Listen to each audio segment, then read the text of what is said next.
করলেন আনসার আহমেদ উল্লাহ।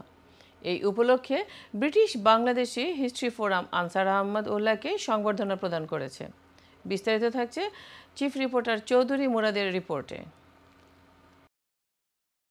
লন্ডনে বর্ণবাদ বিরোধী আন্দোলন ও প্রতিকূল পরিবেশে ব্রিটেনে বাঙালিদের বসতি স্থাপনে ব্যাটল অফ ব্রিকলেন 1978-এর উপর গবেষণাপূর্বক পিএইচডি ডিগ্রি অর্জন করেছেন লেখক ও সাংবাদিক আনসার আহমদুল্লাহ। আমি স্থানীয় কুইন মেরি ইউনিভার্সিটিতে ভূগোলের ছাত্র হিসেবে পিএইচডি করেছি এবং আমার গবেষণার বিষয় ছিল এই যে পূর্ব লন্ডনে এলাকা ভিত্তিক যে বর্ণবাদ বিরোধী আন্দোলন হয়েছিল, বিশেষ করে আলতাফ আলী হত্যার পরে 78 সালের পরে যে আন্দোলন যে তুঙ্গে ওঠে, এই আন্দোলনটা কিভাবে কারা নেতৃত্ব দিয়েছিল এবং পরবর্তীতে এই আন্দোলনের যে প্রভাবটা পড়েছিল আমাদের সমাজে, সেই ব্যাপারে আমি আমার গবেষণা করেছি।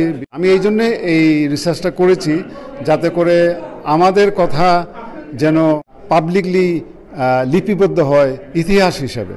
লন্ডনের কুইন মেরি ইউনিভার্সিটি থেকে প্রাতিষ্ঠানিকভাবে ডিগ্রি অর্জন করায় ডক্টর আনসার আহমদুল্লাহকে সংবর্ধনা দিয়েছে ব্রিটিশ বাংলাদেশি হিস্ট্রি ফোরাম নামের একটি সংগঠন।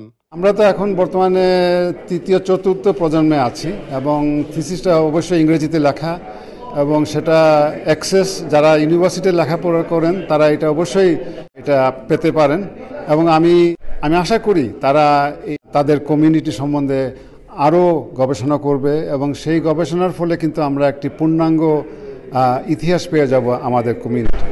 30 জুন রবিবার পূর্ব লন্ডনের একটি বিজনেস সেন্টারে সংগঠনের আহ্বায়ক ও সে সময়কার বর্ণবাদী যুব আন্দোলনের নেতা বিশিষ্ট রাজনীতিবিদ রাজন উদ্দিন জালালের সভাপতিত্বে ও বর্ণবাদ বিরোধী আন্দোলনের অন্যতম নেতা মোহাম্মদ রফিকুল্লাহ ও আব্দুল মালিক খানের যৌথ সঞ্চালনায় এ সংবর্ধনা সভা অনুষ্ঠিত হয়।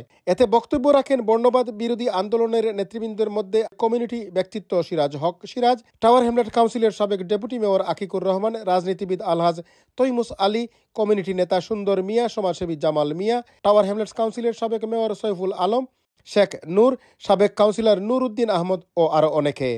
বলেছি আমি আমার গবেষণায় চেষ্টা করেছি কি কারণে কেন এখানে বর্ণবাদ আন্দোলন হয়েছিল এবং কারা এই আন্দোলনের নেতৃত্ব দিয়েছিল এবং পরবর্তীতে এই আন্দোলনের কারণে বা এই আন্দোলনের সূত্র ধরে কি কি উন্নয়নমূলক কাজ হয়েছিল আমাদের এই এলাকায়, এগুলি আমি আমার গবেষণা বের করেছি।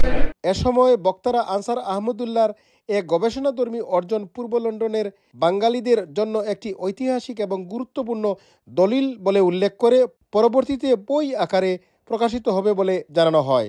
Chowdhury Murad, INTV news, London.